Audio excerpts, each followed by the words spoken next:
Hi, today we're going to be reading Curious George Plants a Seed. Jumpy Squirrel was very busy. George was curious. What was Jumpy doing? Bill, the boy next door, told George, Jumpy buries acorns and nuts. He stores them in the ground.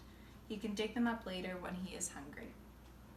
That gave George a great idea. George buried the orange juice. He buried the butter. He buried the bread. He was glad to find a good place to store food. When the man with the yellow hat came home, the kitchen was empty. Where was all of their food? George proudly showed his friend.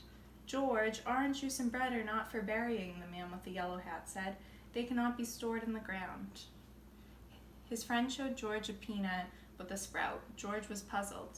This peanut grew into a plant, the man said. Seeds and nuts grow out of the ground if they are not eaten first. George thought he understood. If a little peanut could become a big plant, what would a rubber band become? What would a feather become?